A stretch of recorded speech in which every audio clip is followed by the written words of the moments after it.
Pokemon formed exploration teams, venturing into these mystery dungeons to bring aid to Pokemon in distress, to arrest outlawed Pokemon, and to discover the mythical treasures that lay dormant somewhere in time. When suddenly, the abnormalities in time grew more severe, now bringing the world of Pokemon to the brink of crisis.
Guildmaster, do you really believe Piplup and his companions will be able to reach the hidden land safely? Hey! How could they not get there?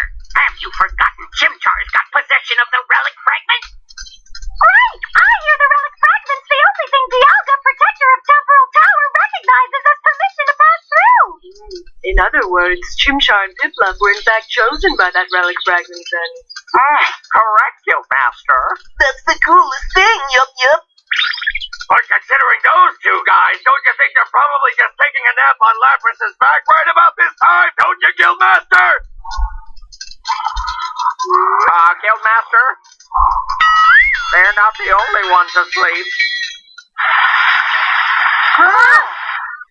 Temporal Tower! Starting to be destroyed? You see, time began to stop before the time gears were taken from Tree Shroud Forest.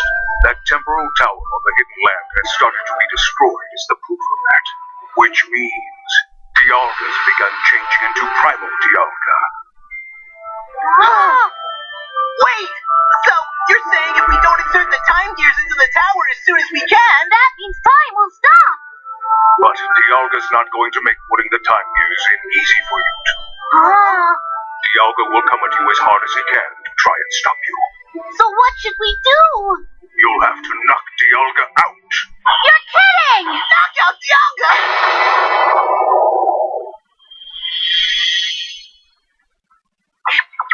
Lapras, better hurry up! Yes, I know. And it's just now coming into view. If you stare at the sea ahead, there's a spot that looks different from its surroundings. There it is! Yes, that's the border of the gap in time. Pass through there, and we'll get to the hidden land. All right, I'm heading in. Wow! Are we flying? No, although it feels like it. Now we're crossing the Sea of Time. Then, after we finish crossing, the hidden land will be just ahead. What? Whoa, check it out! That is the hidden land. Almost there, Piplup. Yeah. You're a talking Chimchar? Am I dreaming? Maybe you're not flying. You sure have a lot of strange things to say for a Piplup. This can't be happening. I've turned into a Pokemon! So, Pokepals, eh? Yeah, that's a good name. Yeah!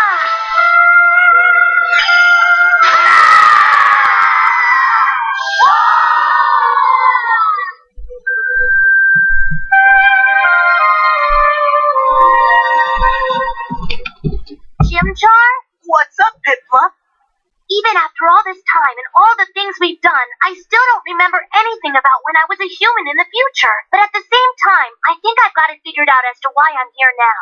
Huh? See, it really doesn't make any difference whether I'm a human or a Pokemon. The point is, I'm here to go to the Hidden Land first, and then I'm going to Temporal Tower. And we're going to save the world and everybody who's living in it, right? Right, Piplup.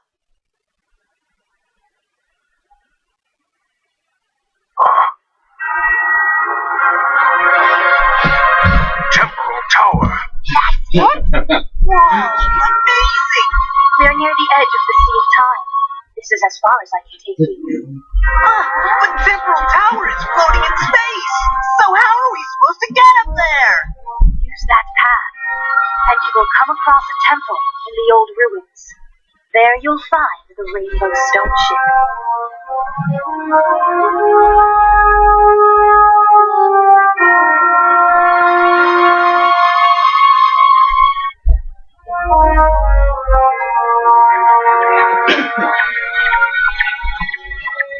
This it?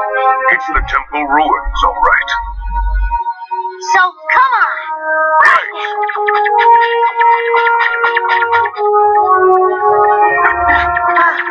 Look at that! It's the exact same design as my relic fragment. Hey! Look there! That's Temporal Tower!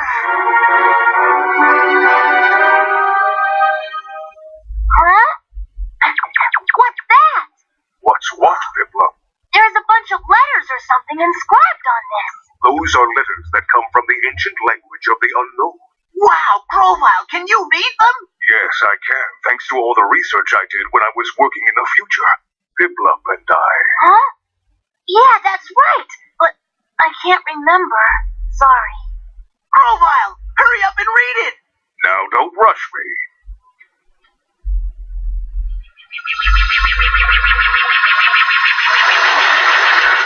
According to this, it would appear that the temple itself is the Rainbow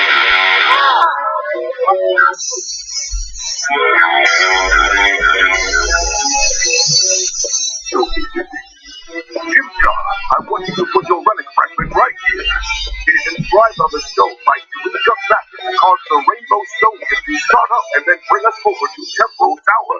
Really? Go ahead and do it, Big Star. Right.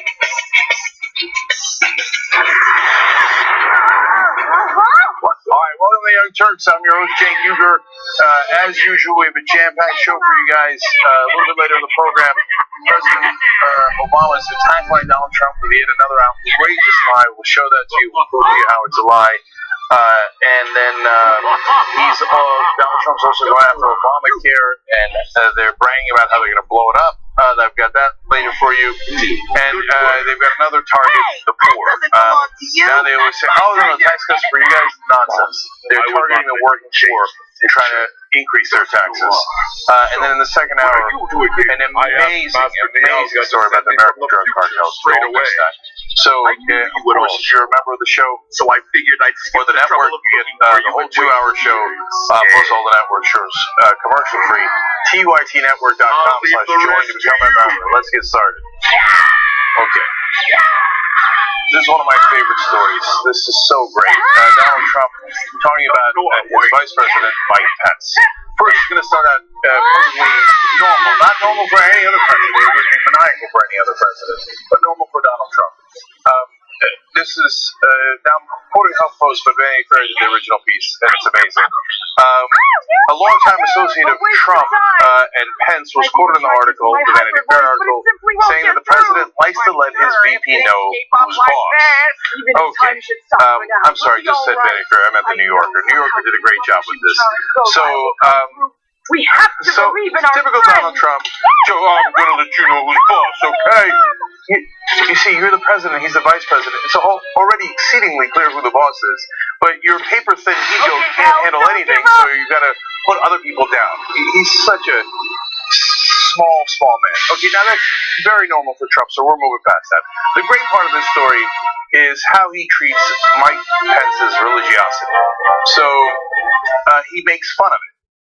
Now, the details are fantastic. when people meet with Mike Pence, when they get out to see President Trump, Trump asks people who stop by Pence's office, quote, "It might make you pray. Use Mike. Number one, what a child. Number two, I thought you were on the side of the evangelical Christians. Turns out when they're not looking, you're mocking them. You know what percentage of the evangelical vote that Donald Trump did?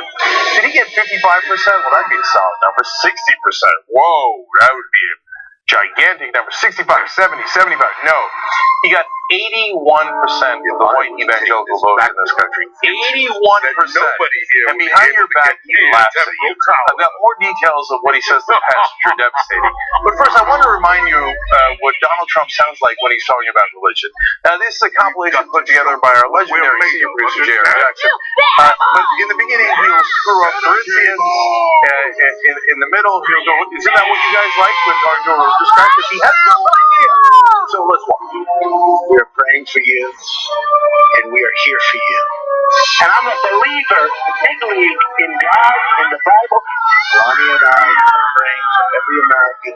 We all pledge allegiance to very, very beautifully one nation under God.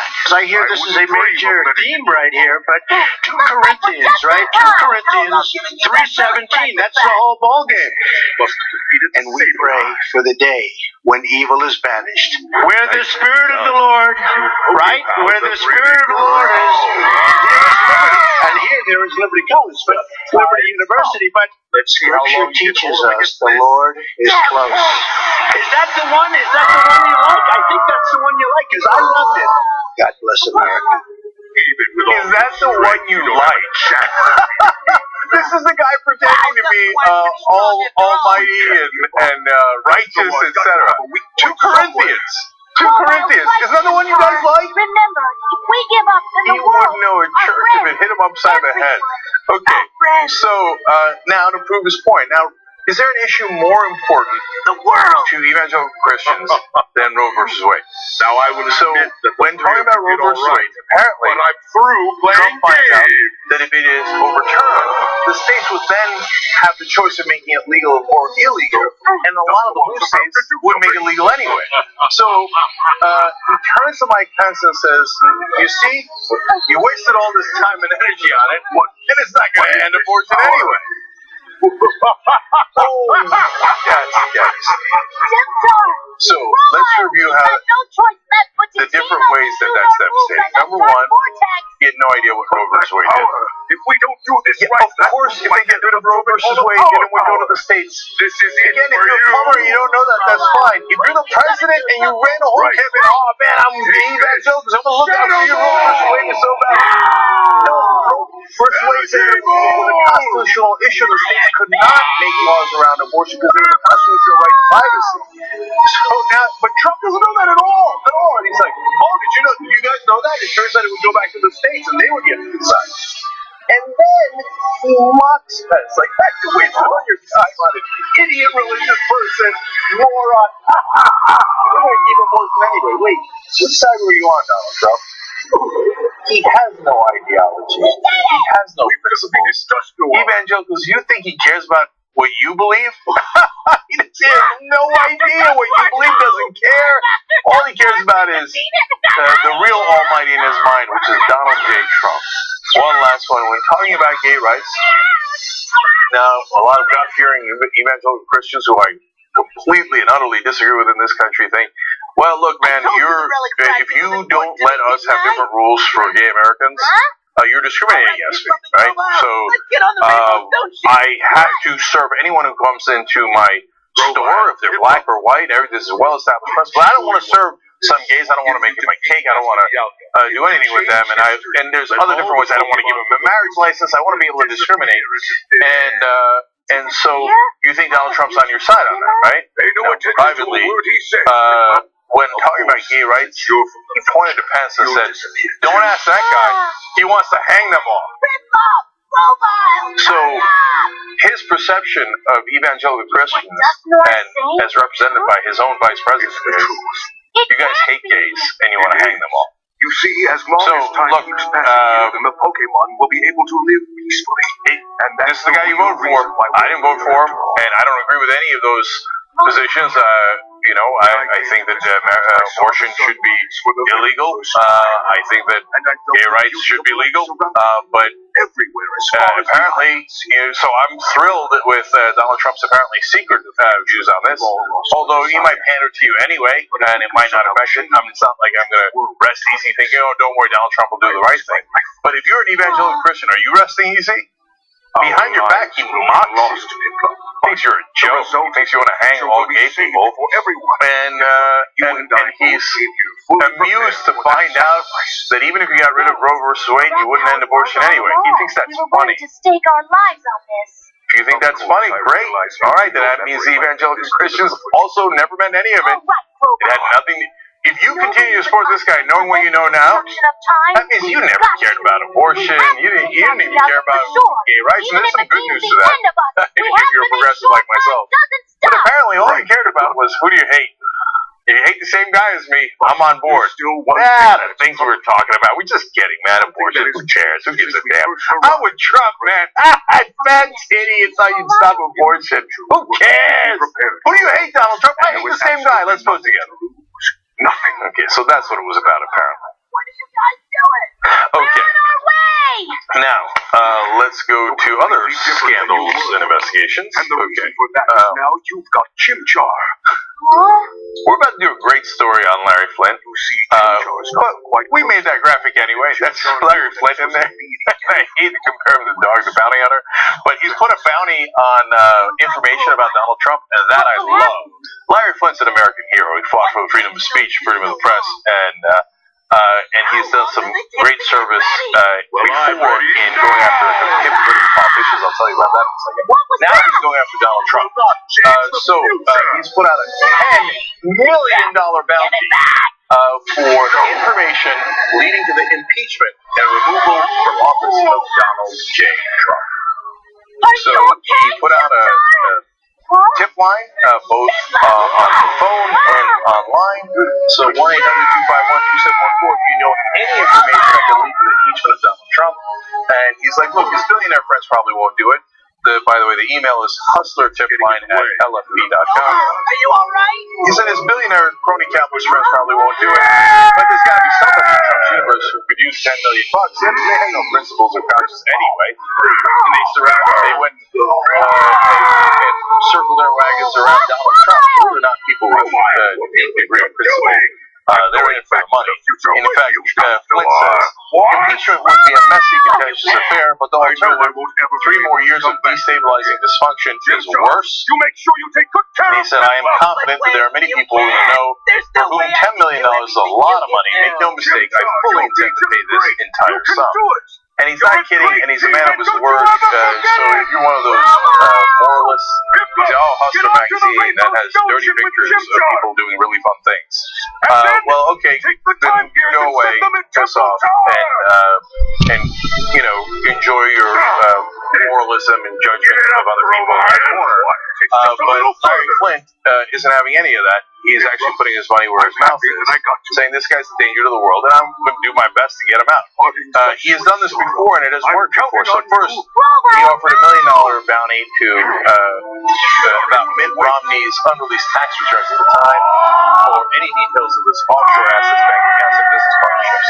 Now, as it turned out, Romney wound up releasing his tax returns, unlike Donald Trump. I don't know if it was partly influenced by the pressure that Larry Flint put on. But there was another instance, famously, where Larry Flint absolutely delivered. He put out a $1 million bounty back in the late 1990s, saying, have you had a sexual encounter with a current member of the United States Congress or a high-ranking government official? He did that because he was disgusted with the hypocrisy of the Republicans who were going after Bill Clinton at the time for impeachment based on sex charges. And he said, look, he lied about sex. Everybody lies about sex, especially if they're married.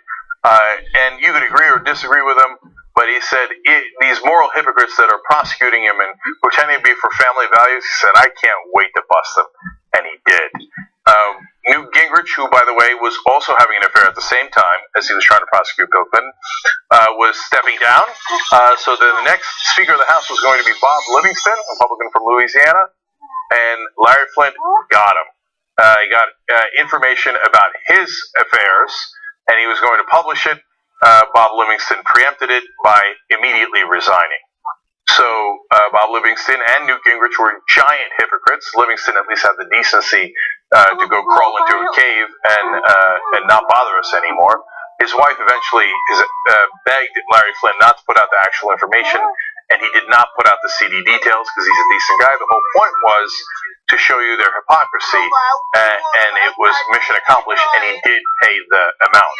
So when he says he's going to pay you $10 million, if history's any guide, he will, but it has to be real information, and it has to lead to Donald Trump's impeachment. And I hope to God he's successful, because as I've said 1,000 times on the show, Donald Trump is a danger to the Republic, to the Constitution, to the country, and to the world, whether it's the 25th Amendment, impeachment, or charges based on his dealings with Russia. I'm happy to get him out of office immediately. Larry Flint, ironically, once again, doing God's work. Okay, now, speaking of investigations, let's go to our own. Because he was worried about what would happen to you.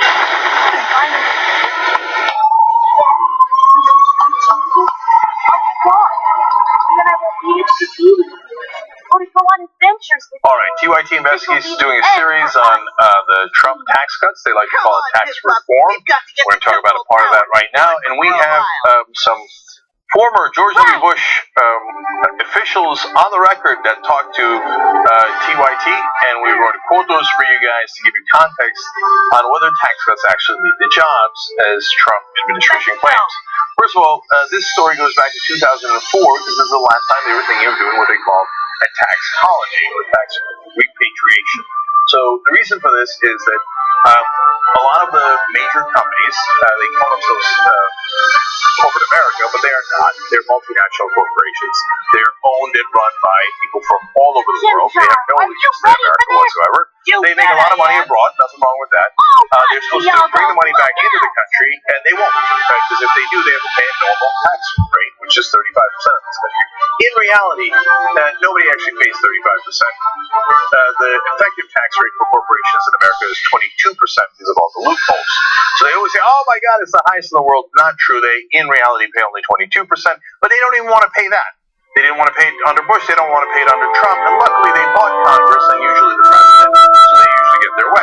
Back then, in 2004, some context from Alex Steinberg's story for TYT Investigates, the Bush plan made a one-year tax holiday in which corporations could repatriate overseas profits and pay taxes on them at a rate of just 5.25%. So think about what highway robbery that is. They're supposed to pay 35%, but they got a holiday for 1 year, and they could only pay 5.25%. So they brought back billions of dollars in money. And at the time, a lot of us said, well, if you do that once, then they're going to keep their money abroad all the time, looking for another tax holiday. And here it is, another Republican president, and they are considering another tax holiday. Because corporations don't want to pay 35%. They don't want to follow the law. They just want a crony capitalist who will give them exactly what they want, so they can pay a lower rate than you, even though they make billions of dollars in profit. Okay, so now to the Trump administration. Gary Cohn, the National Economic Council director, says, we do envision imposing a one-time low tax rate on all overseas profits, which will bring lots of money back home to the U.S. So, yet another tax holiday. They'll bring the taxes all the way down.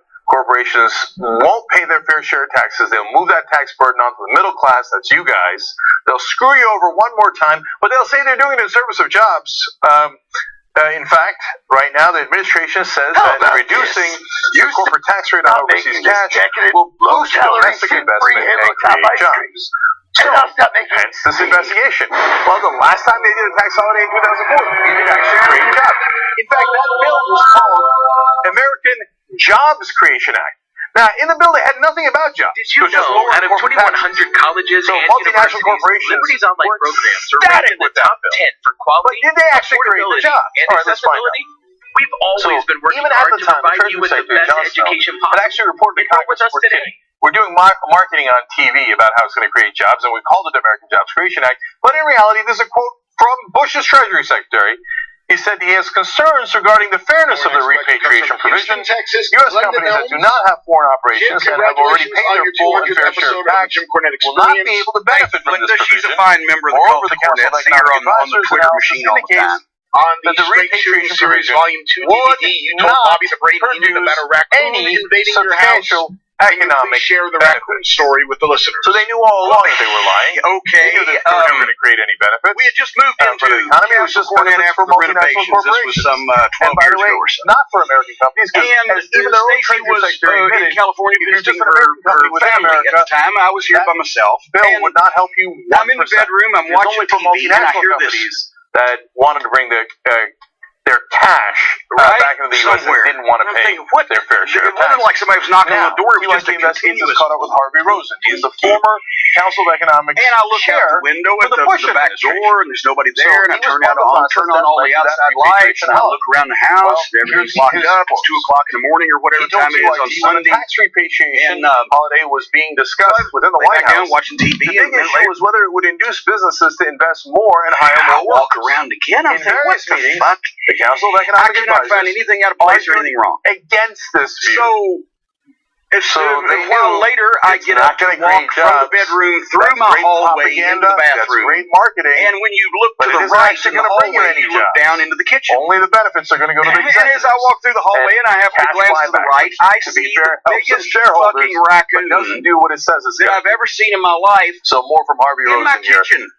After my walking across CEA the floor, colleagues, looks Council up of at Economic me, Advisors, goes to the Kristen registry Forbes thing, kind of returned turns to left and MIT, goes into she my living published room. academic research, What which she the showed, fuck? Well, now I'm naked. that the repatriation holiday I have no had shoes. The shoes no are past the discernible raccoon. They're at the impact front on door. companies' We got a no investment shoes and policy hiring in the cast. decisions. And I'm No naked because I'm impact home alone. on I'm in hiring bed. It's 2 o'clock in the morning. They lied to you back So then. I'm like, they're well, lying to you I'm not going to today. fight a fucking In fact, potentially let's, rabid give you some raccoon context on naked. that. A So, wide range of studies but published at the same after time, the this is a 2004 repatriation sizable holiday raccoon. Are you took people effect, up north, are you confirmed familiar the with Council of raccoons? Economic Advisors we have them predictions too.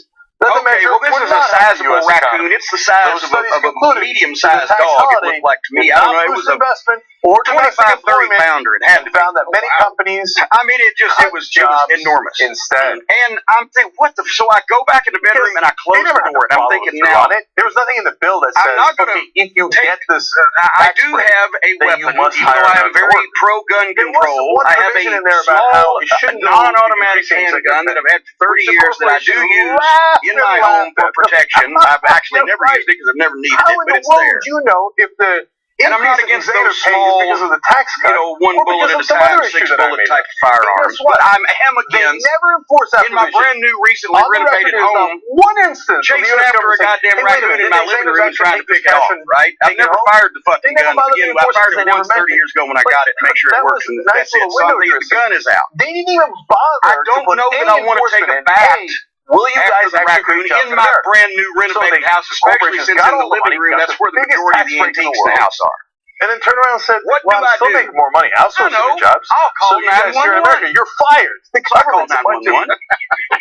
losers And they that say, I sir, bought. what's your emergency? I said, gave I'm them not campaign really sure. I donations, said, I have a and they gave potentially me rabid and a very large multi-billion-dollar tax raccoon break. loose in my home. On that tax break, That was the response I got. And they said, did you say a raccoon? I said, yes, a raccoon. It's loose. It's in my home. It might be rabid. I don't know. I'm not acquainted with. We've never met me and this coon. They got a I said, is there a procedure to follow here? On investment. And they said, well, it's now 3 o'clock in the morning on Sunday, so, animal control is closed, but we can send the cops out. And I'm like, well, this is the town I live in. They're doing nothing at this time of night anyway. There's no crime here. And he would just give us money go ahead and send it. and not, not look out for the American people at all. Went out, and apparently they really weren't doing anything, because I got, guess how many police cars I got for a call of a rabid raccoon in my home? Sometimes Bush has never corrected them on this and never said that Clinton is wrong. Bill Clinton has said on many occasions that I'll give you one quote so here. now He said, Bush I opened the bedroom door and I can hear his claws on my tile floor. He's back in the kitchen. Was reinvested. Right? Now, so finally the cops get here, they knock on the front door. Now I'm dressed, but I still don't have any shoes, but I got to go to the front door. He really was not so very I bright. do pick and up. there would be times I where can't remember what it was I had in the bedroom. It was some type of blunt instrument. And Cheney would and say I to him, creep down the stairs. Don't matter. It's like, oh, right in front of the kitchen is the front door, and I open the front door, and the cops come in. I said, all right, guys. I said, there's a raccoon in this fucking house somewhere. I saw it. They told him, hey, boss, don't worry. Okay, so they start at the bottom, and they systematically, they went down in the bar area. Everything's fine. And he's like, oh, okay. They go through the living room and the kitchen and the TV room. There's no need to go out into the sunroom and the hot tub room area because that door was closed. There's no way he could have got there. Come upstairs, check the bedrooms, pushing in place. the bathrooms, and they're starting to look at me like I'm on some kind of drugs, right? Because there's no raccoon or sign of a raccoon. There's no door open. There's no window open in this fucking house, right? And I said the only place to go now is up into the vault and my office area. So they're going to give another. As soon as we start going up the next flight of stairs into the vault, then I look to the right, and now I see multinational. There's a hatch door about 3 feet square that leads to the attic space that is over the top of my bedroom. There'll be one giant lie. That door is standing wide open. Be a lie back in 2004. What I was hearing, everybody confirms is a lie today. And they will pretend that they're doing it giant raccoon drop kicking that door until finally he caused it to open. Their donors. Wow. This system is now absolutely down sick. The vault is about 50 feet long, and it's dark. I turn the lights on, and when we're going down, and the cops have the flashlights, and as we go come through the door into the office area, and they shine the flashlight over the ledge. This fucking raccoon is sitting on an antique end table, right next to my couch, right next to the front windows. When the flashlight hits him, he jumps up and climbs up my curtains and then leaps off over the couch and starts running around the room. And one of the cops who had said, well, I'm a raccoon hunter from way back, and he wasn't really impressed by the fact that I told him this was the biggest raccoon in all of recorded history. Guess what that cop said? Outlets, because they don't want to find the biggest raccoon I've ever seen. It wasn't that hard to find out. That's how we got former Bush guys on the record chasing this fucking thing around the room, and I'm trying to find the light switch. I run over and I fling the sliding glass door to my deck, second story or third story deck, actually I should say. We can actually investigate. I fling the sliding glass door open. There ain't no jobs coming. And if they can chase him out on the deck, he'll be trapped out there, right? Because there's a railing around and it's quite a ways off the. Well, I didn't realize that raccoons were so fucking acrobatic. They chased him out. He ran right out on the deck, right up on the railing, and jumped off into the goddamn inky blackness of night, like he was committing suicide. But we never found a body, so I assume that these raccoons are just athletic as all fuck. And now, where they scared him, he has left a trail of raccoon shit. He shit on my antique end table. He shit on some of the boxes that I hadn't unpacked yet. He shit on my carpet. John, I was like, look at this just fucking dribbled a line of shit all the way out the door. I was like, oh wait, that's John. Yeah. At least I was vindicated in that there was a raccoon in my house. We don't know if he was rabid because we weren't able to contain him. He went off into the night to terrorize other innocent people. Yeah. And there was 4 cop cars set down to the bottom of my driveway for the better part of a half an hour. I'm sure radioing all over Kentucky and southern Indiana area about the dangerous raccoon call that they had just had. So the bottom line is, I got a deadbolt, and he had pried loose the screen on my attic exhaust fan. He knows where it is. That was supposed to keep things, and somehow had climbed in that way. But I put a deadbolt on my attic hatch door, so if anybody breaks into my fucking attic, they cannot get into the house anymore. There's a deadbolt on it. And that's the raccoon story. Did the police know you already? Yeah, they knew who I was. I'm just wondering, when they get a call in the morning that Jim Cornette's having an issue at the house with a raccoon, did they all just go, I gotta see this, let's all go? They didn't come out and admit that to me, but I think that's pretty much what happened. And there were 2 cops in the car. So 8 cars. I had 8 cops in my house at 3 o'clock in the morning trying to fucking chase the wild raccoon out. Because there's always, either that or I'm on the news, a couple years ago fighting the housing development across the street or the subdivision, whatever they call them, or, they get called to the scene where I've got the cab driver that ran into Stacy's car, I'm nose to nose with him, got him bent back over his fucking trunk or whatever. something They're like this familiar. to express yourself in public. They're familiar. An issue you care about. Make sure you pick the bigger weapon, and the weapon is knowledge. The one thing about street art, it's not like I put up my posters to change anybody's mind about anything. The difference between propaganda At Southern New Hampshire University, we're proud to be one of the most affordable providers of high-quality online education. We're non-profit and have kept our tuition the same for the last 5 consecutive years. Find your online program today at snhu.edu. It's out of love, not for them.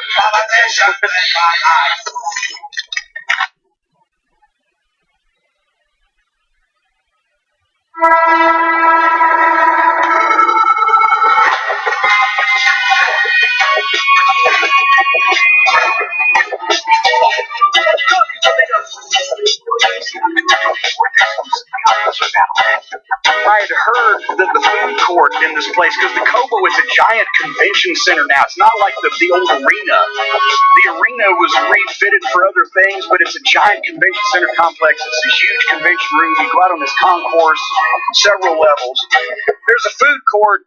Club sandwiches to die for is the story that I'm getting. And I'm fucking hungry. So I said, guys, if you'll watch my table for a minute, I'm going to go try to find me one of them club sandwiches.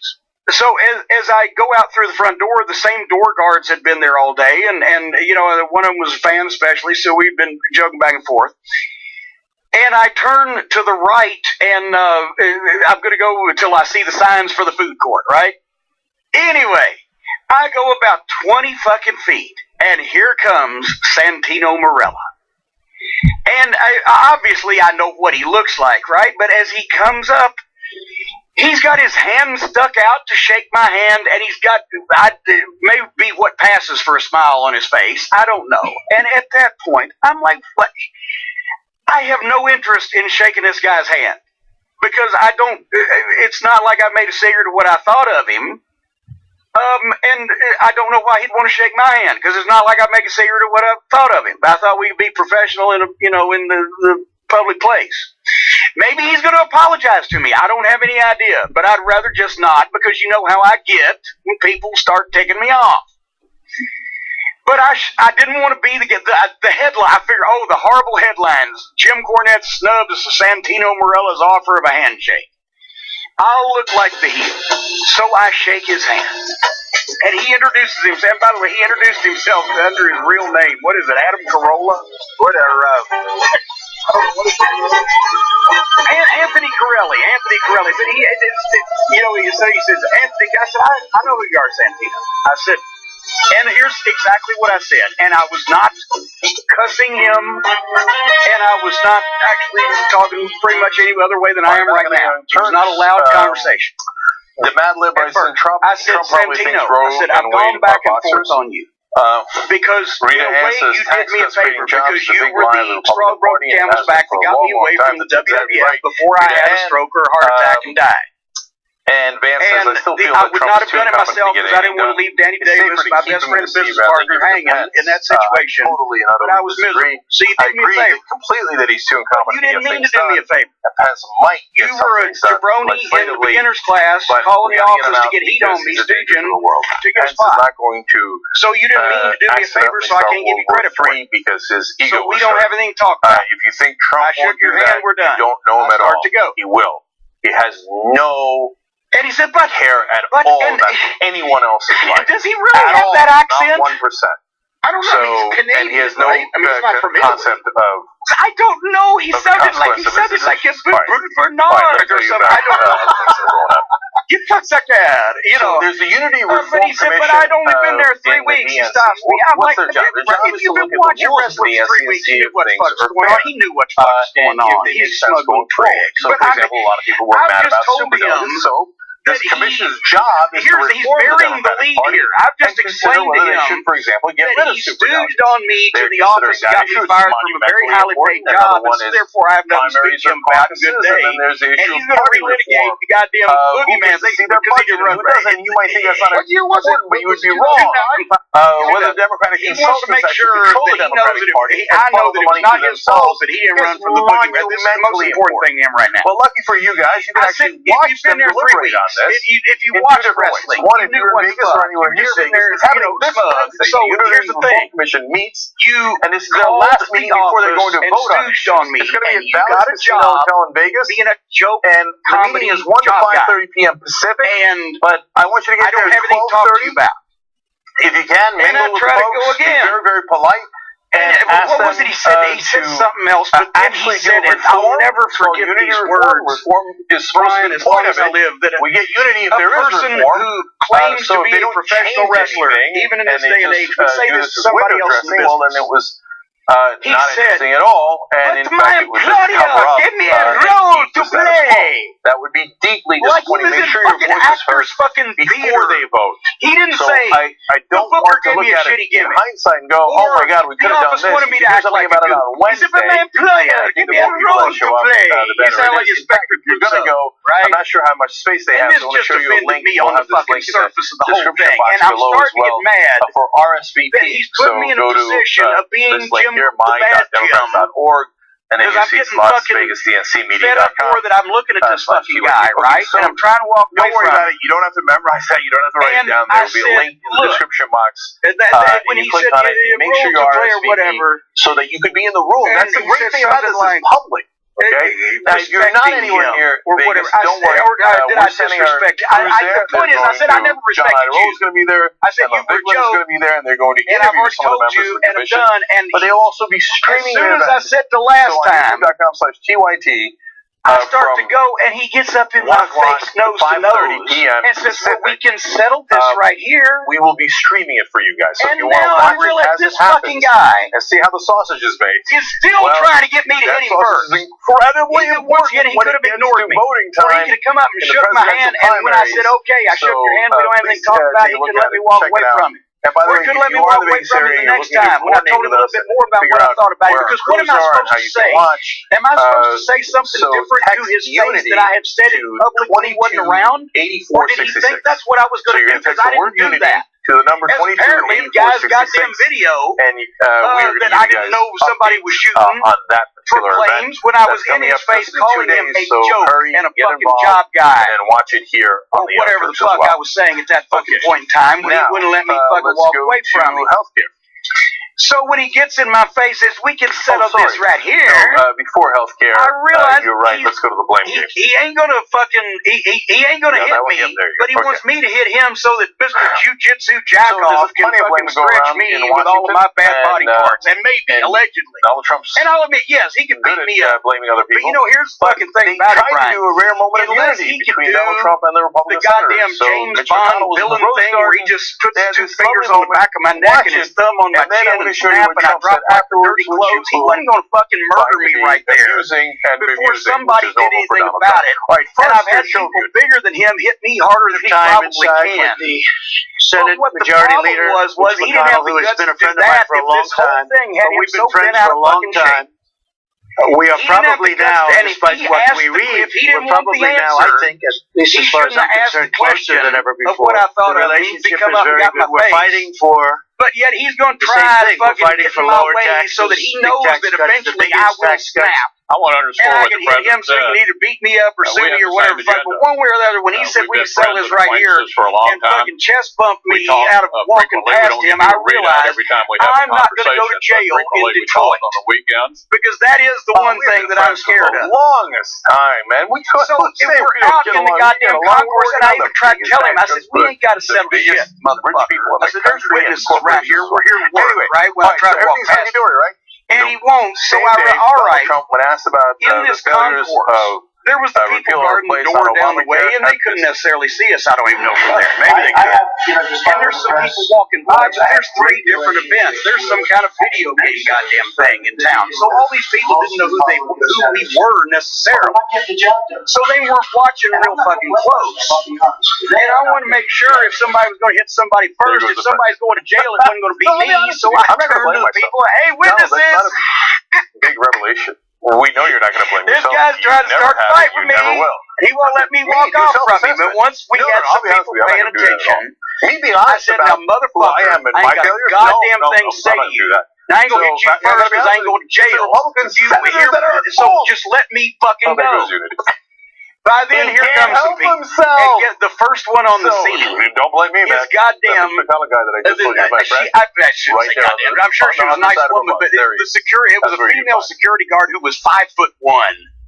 I was flat-footed. I'm looking straight over her, and she's trying to get in between us. Donald Trump, okay? But I'm at that all right, point. we're moving along to I'm vibrating. And I should explain, do you know vibrating? My like code word was Stacy. Part of the shows when I take notes. All right. It's not a safe word, it's a code word. When I'm vibrating. So at the end of last week, Donald Trump, I'm losing my sanity. I've told everybody I've got an anger management problem. And when I'm vibrating, that means that I'm fixing to hire a lawyer, go to jail, cause some kind of trouble, say some you are not going to say get some any shit, subsidies to the or do insurance some shit. companies. Even to my own property that I should not fucking do. I've come to recognize over my life this feeling. It's called vibrate rate. And if it happens, I tell her I'm vibrating. That means we got to fucking go now from wherever we are. To the store, we leave fucking shopping cart. If it's got to be a public place, we get out of it. I need to get away from fucking people. I'm going to do something that I'm later on going to be fucking sorry about financially or otherwise.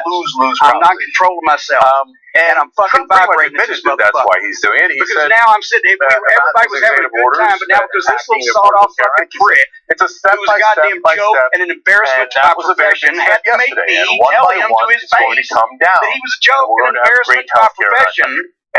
And he can't consider himself a head on the fucking roster, that he got a big-time money-making job because people in that spot, even if you are the butt of the joke on the popular show, make a lot of money. 18 different states and so he should send me a Christmas card every fucking year, but he's got to press this fucking issue. He's got to be a smug little prick, like he always has been.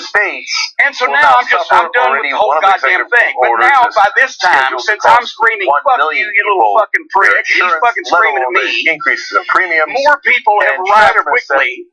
And there's this goddamn mass chaos, and I'm getting fucking madder, because now I'm like, goddamn, now I gotta fucking go. Goes to the so-called and then they're leading him off, and then first the security guard was like, yeah, you have to leave, and that's what I'm gonna fucking do. Then the goddamn people from the door come over telling those guards, no, wait a minute, the other guy was the one who fucking started it, he should fucking go. Well, then they're going after him. Well, then some woman ends up, I told them, I said, I'm going in there to get my shit, and I'm out of here. They said, you can't go back in there in that room with him. I said, fuck you, my shit's in there, right? So they're going to come with me. Fine, but then we got clogged in the goddamn door. They're going to replace it with anything. Because some other woman is yelling at the security, and I don't even know whose side she's on. And now I'm trapped. They think we're blowing it up in this club of about 30 people trying to go in the double doors of the convention room. So I'm vibrating, which is the condition that I'm in when I've lost my mind. And I do all this shit that I get in trouble for. And I'm trapped without being able to move one way or the other, even with the security guards, because we're all stuck in this closed space in the middle of 30 people, which is my personal Dante's 7th level of hell, right? So I fucking finally bust loose from this goddamn human cholesterol, and I'm running up to the table, and I'm telling fucking, I think Grayson was there, I believe, and Mancuso and Kamensak. I said, guys, load it up, got to go, and we start throwing shit in boxes. And here comes somebody else, and I say, because then they're taking Morella back to his fucking table on the other side of Al Snow. He did chip away at it, and I think in important ways. I'm not going to be in the same building with this fucking guy, and I told Grayson, I'm not sure what the tell Malcolm Monroe, who I had not yet seen that day. Premium subsidies. I don't know why he was hiding. Reductions in tax. I have no clue. So in other words, no. But I had not seen him that day. I told Tim to tell Malcolm Monroe, the promoter, to keep my money, that I was done. Senators are having meetings right now because I went to destroy the system. But I said, guys, load it, and I had my dolly there. I'm like, load it up. We got to get out of here. Well, that's good for you, Donnie. Well, then here comes the goddamn what is your security people say, sir, you have to leave. All you do is destroy things. No shit. Get out of my way. But then they're going over to talk to him. Then here comes Grayson. Oh, no, then here comes a real cop. There was one real cop, but he was the only one with any sense. He comes over, he says, come here. Says, what happened? This fucking guy, blah, blah, blah. He said, you want me to stay here? I said, yes. Just keep people away from me so I can pack this shit up and go. So now I've got a cop guarding me so that the people trying to kick me out won't interfere from me leaving. And I'm fucking vibrating again. Obamacare lead to these particular premium increases? Then we get the shit and off we go, right? Today. No. And we're wheeling the shit out. We get in the elevator. We get up to the top because we're parked on the roof. The Cobo roof is a giant parking structure or whatever. Very fair point. So if you're saying we're that throwing the shit in the back of my truck, and I'm apologizing to the guys that I can't fucking hang out. Okay, blah blah blah. What we were going to do because these fucking I'm insane at this point. In people's premiums. That's my pocket rings. Because Mancuso and Kamensak came with me, and Leonard Brand I think was there. It is with great regret that I must announce approved rates that are substantially higher down there than what companies initially requested. He's next to Malcolm Monroe's guy. Malcolm Monroe wants to know if I. Because of President Trump's deliberate disruption of the individual that horse has left the barn. I have to go and be away from people. That Congress is in action. So then they apparently went fucking the security got together. Will increase by an average and they fucking went to Morella and fucking kicked him out too. So in the individual market. Basically, the stories where either I tried to apologize to him, or he tried to apologize to me, or I ran away from him, or we were both ejected. Well, technically true, we were both ejected, but. I could have been out quicker if security had. What's your alternative? Stop interrupting my leaving to tell me to leave, and Pennsylvania must be so proud. That's well done. The story. Whatever you do, please don't complain about how high your premiums are. Like I said, I didn't take my money because I didn't fulfill my commitment. I sincerely hope. The only mission was to destroy whatever Obama did. For one thing, he wasn't worth anything. For another thing, the premiums go down. He didn't stay and fulfill his commitment either because he got his ass when he said everybody would be covered. Because he's a fucking prick. It was a hilarious joke. And the joke was on you. If everybody that's the state of the country right now. And if you think he was wrong, that's fine. If you think I was wrong, I really don't give two flying fucks. Because there's no law on the books that says that I have to like this guy. Who started the and there's no law that says that he has to like me. The only law is that we can't get in a big fucking hayroob in a goddamn public place, and that's the one law that I was trying to follow. Anecdotally, based on but if you don't want the answer, motherfucker, don't ask the question. Based on statistics. I wasn't going to stand there and say, oh, I'm sorry, I was just working, or it's my podcast, or whatever. People is to say that we should all work together to fix the system, which is what he was trying to draw attention to. He did something for me, but he didn't mean to, and he got something out of it. That protest wound up spreading. Donald Trump we didn't have nothing to talk about because he didn't want to leave it go. Because he doesn't have a problem with it. I wasn't going to say anything different to him than I've said about him. Encourages it. He says, remember if he wasn't just going to come up and pop me, and the cops are being it was a fruitless exercise. And you jujitsu jack off, you had the opportunity bring them in and to all those blindly fucking pop me while I studied your face and told you you were a joke. You didn't do it. I wasn't interested in doing it. Because I'm 56 years old with bad body parts, and I can't whip you because, goddamn, to be honest, I'm not mad at you enough, let alone any of their players. You want to whip you for a while there, they pretended to take a knee and be in solidarity with them. You're not that important the guy who did that, one of the guys who did that was Jerry Jones. He turned around and then said, if you at any rate, take a knee going forward, we will ban you from playing in the football Brian, maybe the problem is Dolphins. It strikes a nerve because he deep down he wanted to be the badass MMA wrestler fighter guy. And we'll punish turned into a cross-dresser and the fucking butt of the joke, and it eats at him. I'm the one that brings it up. We like that it because if it wasn't for me, he would have never been involved in high level in professional wrestling, and that eats him. Now, Colin Kaepernick, if you're not a football fan, I'm being too psychological here. Is he the top quarterback in the league? No. But is he among the top quarterbacks in the country? Absolutely. You've been pretty honest about this whole thing. The only guy who brought his team to the Super Bowl, 2 weeks later, or a week later, and it wasn't like he was apologizing for his absolutely brought the 49ers there. Had a perfectly reasonable season last season. Doesn't belong in the NFL. Not among the top 96 quarterbacks. You're not a football fan, so stop talking about it. Everybody knows he belongs in the league. Everybody that watches football knows that. Okay? So, I'm glad I did it. Fuck that guy. But they never about that. I've never had any. I can't hate this guy because I've never had any interaction with him. But besides the fact that once again, I launched someone's wrestling career, and it couldn't be a Steve Austin or an Arn Anderson or a Greg Worker or a Ricky Steamboat. It has to be goddamn, But I'm offended by the flavor of him. The fact that he is the epitome of a big league fucking major league joke job guy, and just embarrassing to just silliness. overly, and it's just what I don't like. So for a variety of reasons, I don't like this fucking guy. And I don't need to like him. And I said the same thing to his fucking face. As I said publicly, but it was not the thing you to do that. He forced it. Quarterback on any team, so I had to say it. Well, what else was I? So he tried to do it the right way, and they wouldn't let him back in the league. He won't let me get out of it. You won't hit me. Take this next action, which I think is fantastic. I don't know. Because if I don't like someone, here, on and I'm determined to fight them, San Francisco 49ers quarterback Colin Kaepernick, I'm not saying I want to do that, but I mean, alleging that the NFL owners are colluding to punch this guy in the face. You know what? During the 2017 season. But now they'll have to prove that in court. He had something he was trying to said, anybody who watches football in America knows that that's absolutely true. Figure out what to do next. No one in their right mind would doubt that. You know, look, I can understand him having a loss of pride because of that incident and it being a bewildering incident. Anyway, criminal defense attorney Mark Garagos, Kaepernick's lawyer, confirmed the news in a statement later on Sunday. He had multi-$100,000 years in the wrestling business to salve his wounded pride. All NFL teams and their executives. Kaepernick is absolutely right to fight back for every means he's got. I hope he takes the league for so much money, he can buy a team.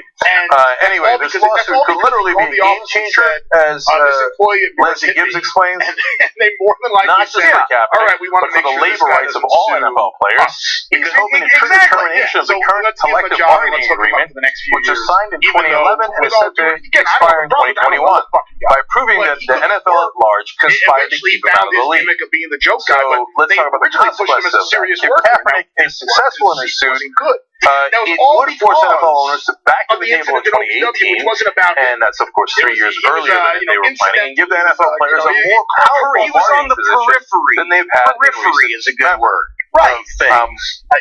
Now, hold on. You know, I'm just starting to think. I just said earlier, he's not real bright. Follow the regular rules on monopolies. As my mom used to say.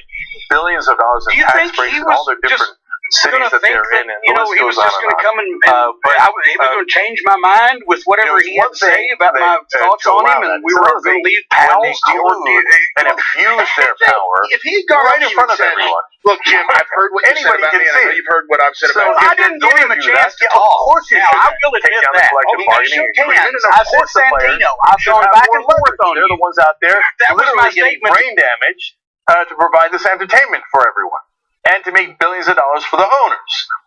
So it would be wonderfully appropriate if their endless greed, which is what partly led them to banning Kaepernick in the first place, cost them billions of dollars in money. That would be wonderful. As, again, Gibbs explains in Think Progress, if he can provide clear and convincing evidence, one act of collusion against one player would be enough to terminate the collective bargaining agreement. And did any of this work anyway? Like, they punished the hell out of Kaepernick, cost him millions of dollars, and won't let him back in the league and play the game that he loves. So, is nobody taking a knee anymore? Have they gotten the message that they better bow their head and only provide entertainment and never have an opinion of their own, never exercise their freedom of speech like any other American? No, it hasn't worked. In reality, as you all know, hundreds of other NFL players have taken a knee or raised a fist in solidarity with the movement in the years since, as have hundreds upon hundreds of grade school, high school, and college students around the country. And in fact, a German soccer team just did it in unity with African-American players here in the U.S., which was a wonderful moment of saying we're with you, both in Germany and in the U.S. We don't want systemic abuse of minorities, and they are fighting back now. What started with Kaepernick on week 1 when spread to 2 other players on week 2 last year has spread to 30 San Francisco 49ers players and thousands of more across the world now. So you can't keep him down. You can't keep his ideas down. He's right about this, and we need to fix our system. We need to fix police training in this country and make it better for all of our communities, all of the citizens of America. Kaepernick is an absolute American hero for doing that. And if he takes down the collective bargaining agreement and costs the greedy NFL owners billions of dollars, then wonderful. Then he'll be a double hero. Go get him, Kaepernick. He's doing more outside the league than other quarterbacks are doing inside the league. All right. I got to take a break here, and I've got more news for you guys when I come back, and including an outrageous lie by Donald Trump about Barack Obama.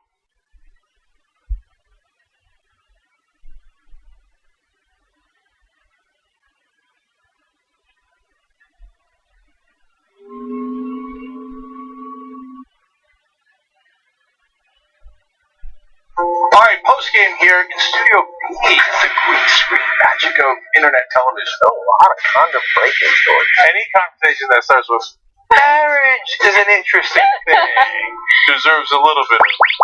When the kid cries, perhaps that's that is an opportunity to do so. It's an opportunity to do some parenting. Yeah, parenting is you cry, you're gone. Oh my God. I love that video. Yeah, man, I got a great achoo. You're like, my mouth was open, she sneezed in my eye. I used to have Donut Tower next to my desk. Yeah, I'll dress up like a girl. I sound confident now, Anna. Yeah. When we're off the air, I'm going to be like, how is this going to work? When you get literally asked why 21 straight times. Yeah. And like at some point, you're fucking with me now, right? So I dumped the kids off at her mom's, and I drove down to La Jolla for a day. Get out, kids. They're like, but Daddy, no. Why? What do you mean, why? You asked me to look at you. You did it. You brought it up. You know you're doing it. Why? I don't know why. I was reading. She's lovely. And here's what's different. Like, it is a different feeling. Everybody says this, but it's 5:11 when we're shooting this. I can't wait to go home. Like that. I can't wait to see her. What you guys do is allow us to be open and honest, and we don't have to worry about censorship, and we don't have to worry about sponsors telling us what we can and can't say. We're accountable by our audience and our audience only, and I absolutely love that. That's the best part about being a member. We love you guys.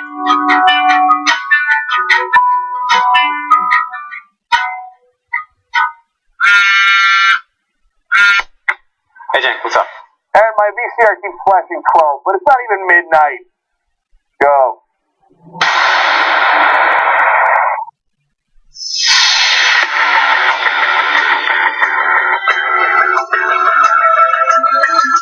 They'd rather lose to Republicans than have a progressive win with them. That's how dumb the corporate Democrats are. It's the Democrats who love the state, and at the end of the day, they're the ones who push the right-wing agenda. Most of the people are either unemployed, underemployed, or fucked. This is why you lost your Trump, you fucking moron. What the fuck is wrong with you? Whoever wrote that, I'm sure they were typing with one hand and going like this. The Democrats are dead. The way you feel right now, that's how a chump feels.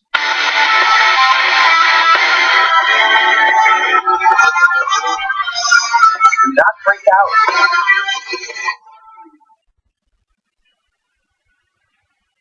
And honestly, like, yeah, I was upset with doing that shit, but instead I was like, I'm just trying to protect my engagement ring.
Young Turks. The mathematician writes in, he's a sociopath, Jank. He's the logical consequence of the utterly corrupt plutocracy. As Naomi Klein said in the interview, you should definitely check out. If you're a member, you could watch it in the member section, tytnetwork.com/join. You can also see it on YouTube at youtube.com/tyt interviews. Anyway, she said, look, some Democrats want to go back to before Trump. Well, before Trump was a situation that led to Trump. It was a terrible situation. This plutocracy was going to lead naturally to something like Donald Trump, unfortunately. Alex writes in, I always have to remind people I'm getting along with my friends. It's funny. Trump says, oh, yeah, I'm getting along with my longtime friend, McConnell. You don't normally have to do that. That's true. Nini says, I have a great relationship with everyone, says while Twitter's stabbing everyone in the back, front, and middle. About Trump, of course. I Am Sock says, what drink does Bannon have to toast the blowing up of the exchanges? A White Russian. By the way, that's my favorite drink when I'm playing blackjack. All right. El Mingo says, Trump hates Obama more than he loves America. Devastating and probably true. And Michael Ritchie writes in, know who could use a top quarterback? The Packers might be the only team that could sign him if they are brave enough to do it. And at least the Packers don't have an owner. They're communists. They're owned by all the fans. So they have no greed to stop them. You might want to look into them, especially because the way that Kaepernick got to the Super Bowl was by running all over the Packers in the playoffs. I think he ran for like 200 yards, which was a record. So if anyone knows how good Kaepernick is, it's the Packers. Now that Aaron Rodgers is hurt, that is an indisputable point. All right, now, last story for you guys in this hour.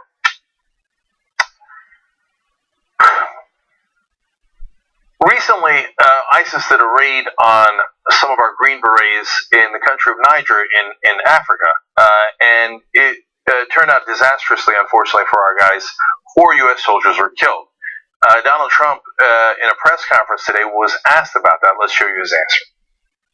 Why haven't we heard anything from you so far about the soldiers that were killed in Niger? And what have you told us? I've written them personal letters.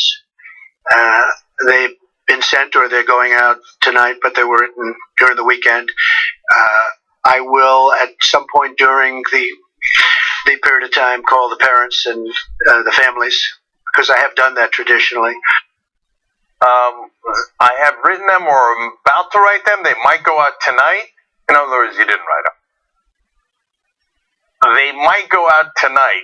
So did you write them or did you not write them? Because if you already wrote them, then why wouldn't they be definitely going out tonight or have gone out earlier? Now you might say, well, look, Jake, it just happened. It didn't. It happened on October 7th. He's had plenty of time to write those letters or make those calls. He just didn't. Because he's lazy and he doesn't care. By the way, if you're wondering what in the world actually happened there, because it's gotten such little press coverage, well, CNN did a good job of covering it here in this particular case, so give them credit for that. And they explain here the CNN has talked to a half a dozen U.S. officials who described details of the chaos and confusion, which led to the troops being left on the ground for nearly an hour before help could get to the remote area of southwestern Niger where they were operating. Wait, that sounds a lot like Benghazi, where there was confusion on the ground, it took too long to get there, and 4 Americans died. Man, that is as close to a fact pattern on Benghazi as you could possibly imagine. Almost no word from the media, but again, credit to CNN there for doing that story and the question being asked today in the press conference. But very little coverage since October 7th, and Trump has said not one word about it, and apparently has not reached out to the families either. The Democrats, in their usual silence, haven't said a word. If that had happened under Obama, there would have already been 12 investigations launched by the Republicans. So I just want to show you the soldiers we lost there. 4 U.S. soldiers killed. By the way, 2 others wounded. It was a gigantic firefight, and we didn't get Sergeant LaDavid Johnson's body for another 48 hours afterwards, and no one can explain why it took so long. So that was a tragedy within a tragedy. So now, Trump is going to go on to explain, no, it's okay, others were worse than me. What? What does that have to do with anything? And of course, it's not true. Anyway, let's show you first. Traditional way, if you look at President Obama and other presidents, most of them didn't make calls. A lot of them didn't make calls. I like to call when it's appropriate, when I think I'm able to do it. They have made the ultimate sacrifice. So generally, I would say that I like to call. I'm going to be calling them. I want a little time to pass. I'm going to be calling them. I have, as you know, since I've been president, I have. Wait, have you, or are you going to be calling them? Because you just said like 7 times I'm going to be calling them. Then you said I have been calling them. And you said I like to call them. But obviously in this case you haven't called them, so I don't know how much you like it. You like to let a little time pass. Why? I don't know what the reasoning behind that is. Oh, you know, your loved one died, but I don't want to call you after you find out. Maybe you say, hey, you know what? Maybe there's some logic in that. You wait a day or two, let him grieve privately for a second. What's the logic of letting it wait a week and then longer than a week? What are you going to call him like 2.5 months later? Oh, by the way, remember how your son died? I just got around to calling you now. There's no logic in it. He's lazy. He didn't want to do it. And then he lies about how other presidents don't do it. Now, I have the facts for you on that in a second, but let's watch one last video here. You said that President Obama never called the families of fallen soldiers. How can you make that claim? I don't know if he did. No. I was told that he didn't often, and a lot of presidents don't. They write letters. I do. Excuse me, Peter. I do a combination of both. Sometimes it's a very difficult thing to do, but I do a combination of both. President Obama, I think, probably did sometimes, and maybe sometimes he didn't. I don't know. That's what I was told.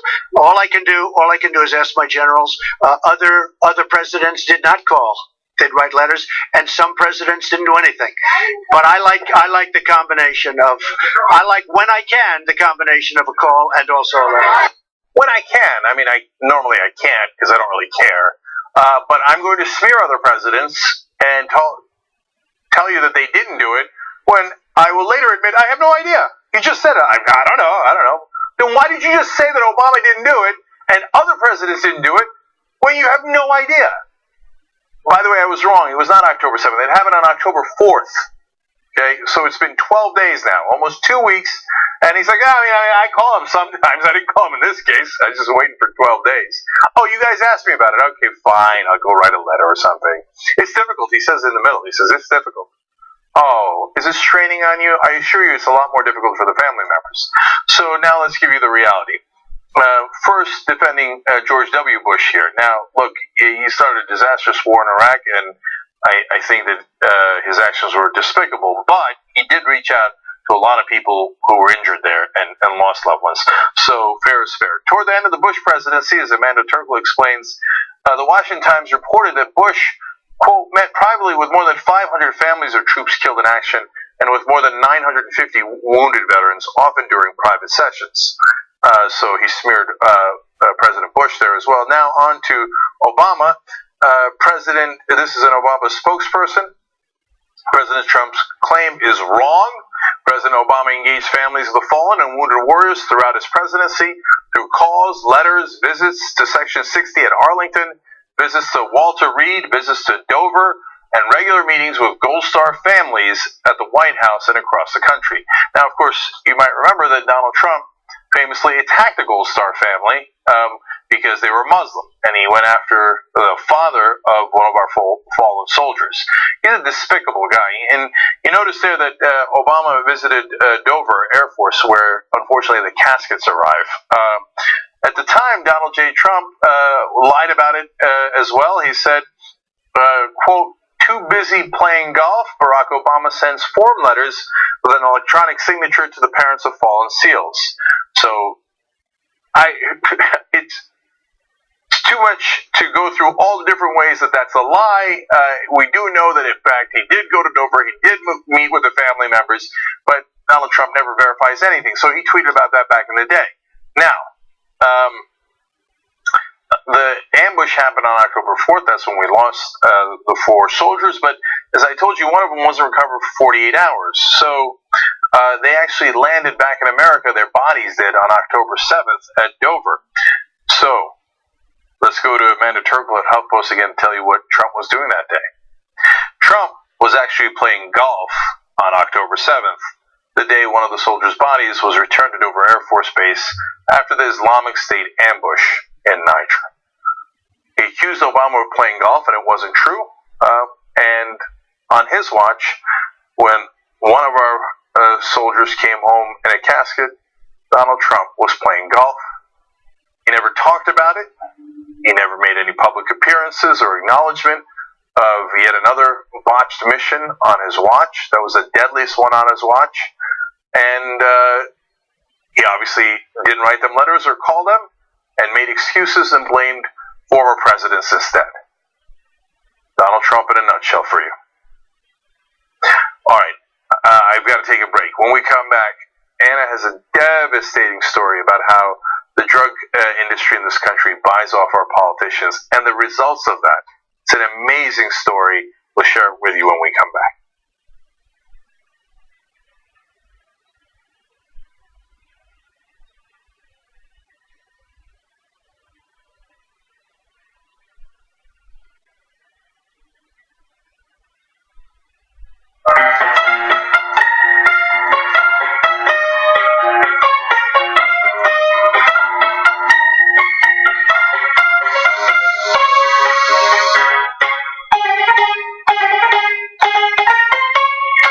Today is truly a historic day with the Supreme Court decision that makes same-sex marriage legal nationwide. So this is one of those days in American history. It doesn't come along that often, where we have expanded the circle of liberty. Look, all we try to do on this show, okay, is to give you perspectives, right?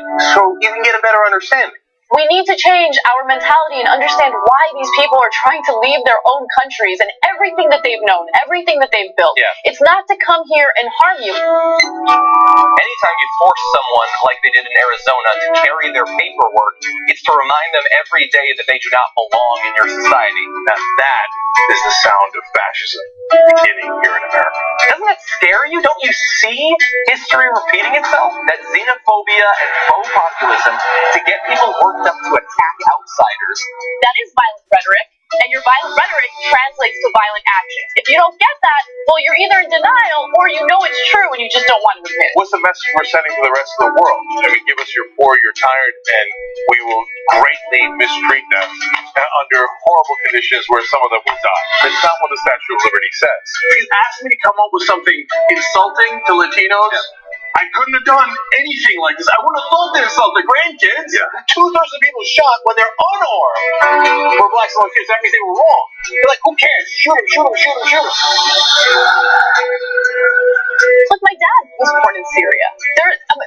My dad could have stayed in Syria, and he could have been a victim of all this, right? And the thought of the United States saying no to Syrian victims, I don't know. It makes me incredibly emotional and incredibly angry because I think it goes against what this country's about. The fighters, the warriors, the ones who go the extra mile, in this case literally, to provide for their family and to look for that American dream. And they shouldn't be forced to live in an American nightmare.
Young Turks, I have no new tweets. I'm moving on. My table's gone. Okay, it's going over here. Casper's here. Everybody's going to Vegas on Wednesday. They're going to see John Idarola. They're going to see Emma Bigland. They're going to see legendary cameraman Ty Bayless, who was arrested in St. Louis with Jordan. He's out. He's going to Vegas. You guys are going to watch the DNC Unity Reform Commission and see if they actually do any reform. And if you're not in Vegas, if you are in Vegas, go at 12:30 to Bally's, where you will get to watch the whole thing. If you're not, youtube.com/TYT. We'll be double streaming tomorrow. So at 4 o'clock Eastern, we will start the Unity Reform Commission stream on youtube.com/TYT. And of course at 6 o'clock we'll be doing the show, and at that point we'll be showing both on our channel. And this means, Edwin, can you please move the monitor if you're watching at home? Okay. All right, Casper, what do you got first? All right. We have a very serious rundown ahead for you guys. But before we get to the serious stuff, I want to have a little bit of fun and give you an update on a story we did earlier. Earlier this year, Lawrence O'Donnell was unfortunately humiliated after someone working for NBC leaked some footage of him losing his patience with some of his producers during a live broadcast. Now, NBC has identified the leaker, and that individual has been fired. So what we know so far is the video of Lawrence O'Donnell was leaked on September 20th. The leaker was identified, confronted, and fired on September 26th, so 6 days later they found him. It turned out to be a Today Show editor who said he did it because he thought it was funny, and it was, but it wasn't exactly the perfect crime because he did leave a very clear trail. So he was easy to find, easy to fire. It's unfortunate. They didn't identify who the person is, and I'm actually happy they didn't do that because, you know, at least he'll be maybe okay with finding other work. But I want to go to other Lawrence O'Donnell videos because they're hilarious. Okay, I have commentary on this in a second as to whether they should have fired him or not. But first, let's needlessly show you the video again. Okay, no, but there's like a ton of video possibilities here, so let's show you one of the longer ones that kind of touches on all of the different moments where he lost his patience. Go. I don't know why I bother to say how to cut the slots when you don't do it. I just don't. I don't know why I just. So now I have to chase those stupid goddamn entrails that you allowed him to stick out there. Jesus Christ. Crazy fucking sound coming in my ear. This fucking stupid hammering. I told you why I wanted those fucking words cut.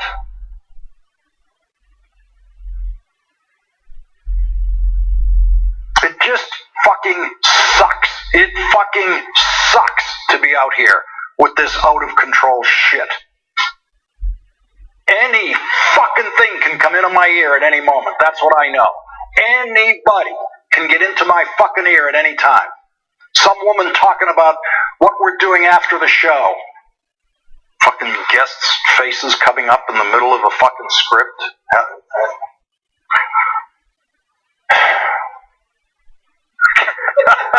Look, I'm sorry. It's funny every time. It's funny because we've been there. I mean, not to say that we've, like, lost our temper to that extent, but we've had our bad days where things are going wrong and we're live on air and things are malfunctioning. And the thing that makes us different is that we don't do, like, this buttoned-up news show where everything has to go perfectly and we can't just be honest with the audience about what's going on.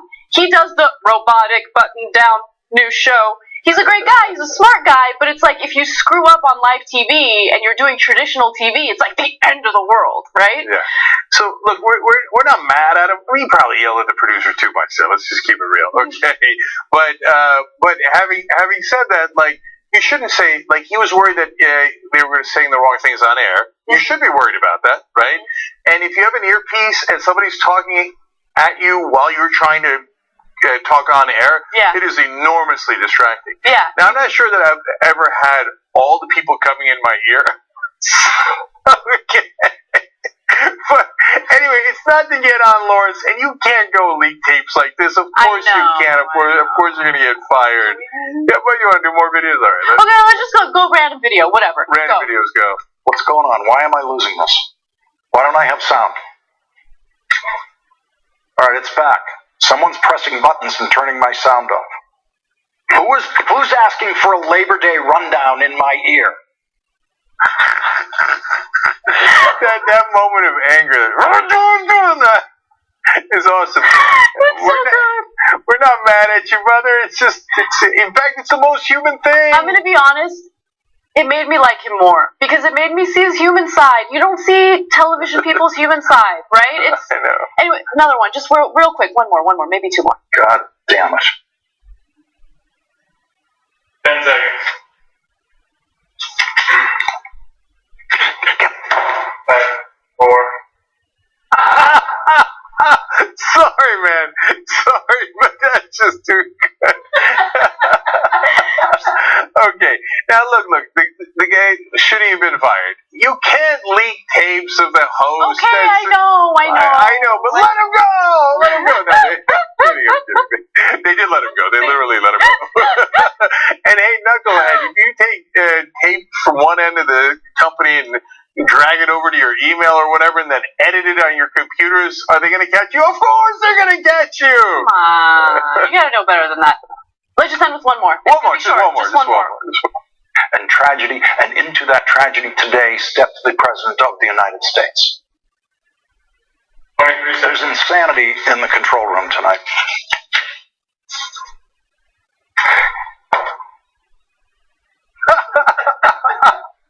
It's the best. Every once in a while, we still say there's insanity in the control room tonight. Mm-hmm.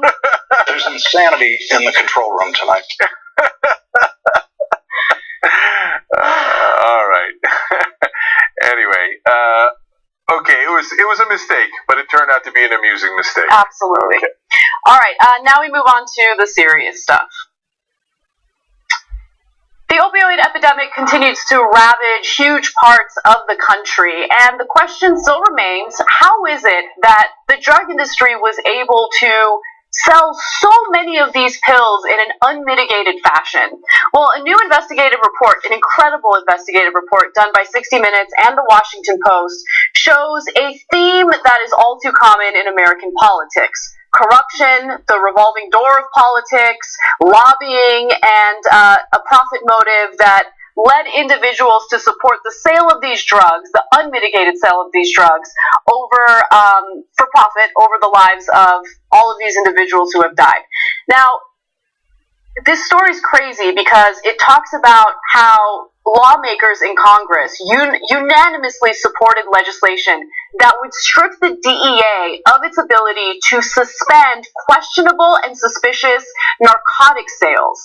And the way that they did that is they received a ton of money from these pharmaceutical industries and from distributors, so they could strip the DEA of any power that it had to regulate and to enforce laws to prevent the overuse and the overdistribution of opioids. So according to the piece, the industry worked behind the scenes with lobbyists and key members of Congress, pouring more than $1 million into their election campaigns. So what happened? What was the new legislation and what did it do to strip the DEA of its power? The new law makes it virtually impossible for the DEA to freeze suspicious narcotic shipments from the companies. That powerful tool had allowed the agency to immediately prevent drugs from reaching the street. So essentially, in the beginning, if the DEA saw that there were drug distributors, distributing a ton of opioid pills to a specific pharmacy, they would immediately freeze that type of transaction in order to investigate to make sure that there wasn't anything illegal or dangerous going on. Well, Congress passed legislation that changed the burden of proof necessary for the DEA to be able to do that. So think about it as the difference of a preponderance of evidence to beyond a reasonable doubt. There's a difference when it comes to burden of proof there, and they made it so difficult that it was virtually impossible for the DEA to step in and freeze or suspend these drug sales. So just two things there already. One is that The only reason you do that is because you want to make sure that those drugs keep on flowing. Now, the drug companies have a profit motive here. They want to sell more drugs. So what do? Well, they do what is logical. They go and buy off American politicians so that they could change the rules to allow them to do that at a greater rate. So the drug companies are the number one contributors to politicians in America, more than the oil companies, more than the banks, and they are the biggest practitioners of crony capitalism. So this story is amazing, but they also do it in other ways. They've extended their monopoly from 5 years to 12 years on some of these drugs. They don't allow us, the United States government, to negotiate for lower drug prices for Medicare. That is insane. So that $1 million that they invest winds up getting great return on investment. But the degree to which our politicians are crooked is unfortunately indescribable, because you know the results of here. It's not like anybody voting on that bill didn't know what was going to happen. You were going to have a bigger flow of drugs, and it was going to affect more people. It was going to lead to more addiction. But they're like, yes, but they didn't pay me. These guys pay me. Private financing of elections leads to politicians working for private interests. In this case, the drug companies. We shouldn't be surprised when they sell us out on their behalf. Exactly. And I want to be clear about something. This was not legislation that Congress unanimously passed several years ago. This was legislation that Congress unanimously passed in April of 2016. 2016. So this was recent, and news of the opioid epidemic was already making headlines. People already knew about what was going on. Lives were already being destroyed because of the, over-distribution and over-prescription of these types of drugs.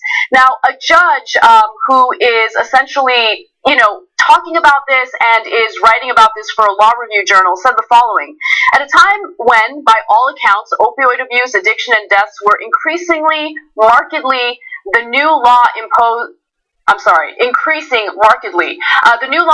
a dramatic diminution of the agency's authority. He also says it is now all but logically impossible for the DEA to suspend a drug company's operations for failing to comply with federal law.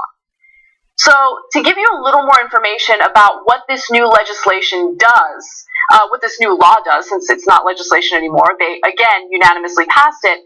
Previously, the DEA could freeze drug shipments that posed an imminent danger to the community, giving the agency broad authority. Now, though, the DEA must demonstrate that a company's actions represent a substantial likelihood of an immediate threat, which is a much higher bar.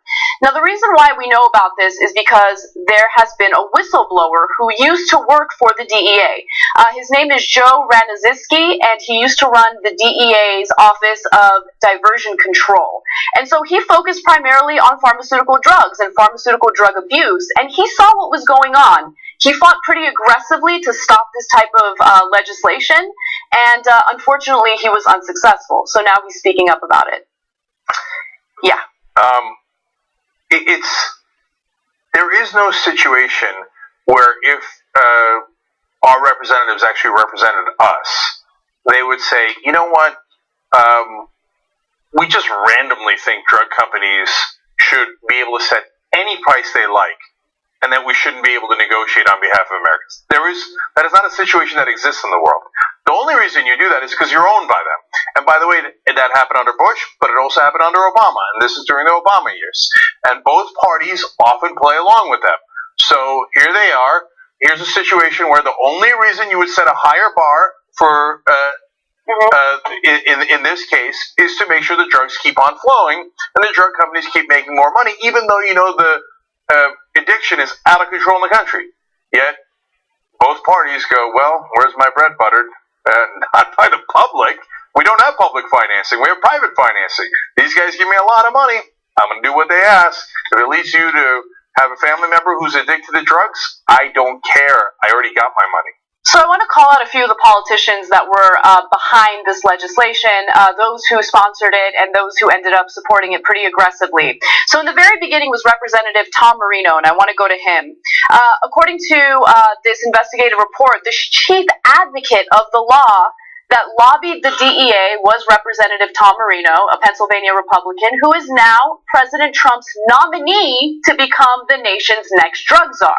So a breaking news story today was that Trump claimed that starting next week he will claim that there is a state of emergency due to the opioid epidemic. Well, you are now naming the same individual who pressured Congress to pass this type of legislation to be the drug czar. You think he's going to look out for the best interests of Americans that are battling with this type of addiction? No, he cares about making money. He cares about looking out for the drug industry that's padding his pockets. It's just corruption 101. So, in the past, drug czar meant you were going to fight drugs. In this case, drug czar might mean that he's the one that helps the American drug cartels push more drugs to get us more addicted, and leads to heroin overdose, OxyContin overdose, and the list goes on. He is patient zero for the legislative problems that led to the addiction in the first place. Trump didn't pick him by accident. Trump will take anyone who is sold out to corporate interests and put him into the top position. But I thought he was draining the swamp. What happened? Right. It's gross how brazen they are about it. Because if you wanted to cover it up and you wanted to be sophisticated, you wouldn't pick Marino. You'd pick one of his lackeys. You'd pick a lower level guy he picked the guy who did the crime in the first place, not despite the fact that he helped push the drug addiction, but because of that fact. One more thing about Trump and his promises. He said that it's outrageous that under Obama we don't negotiate drug prices.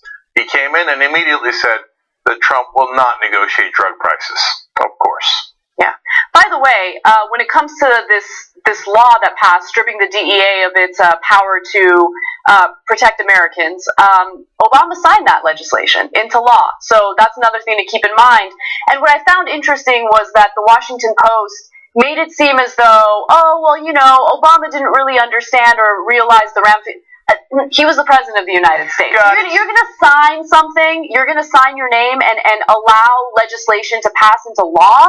You better know what's in it. And some of the establishment press does an effective job of criticizing Trump. Even though he's part of the elite, etc., they consider him not part of the establishment.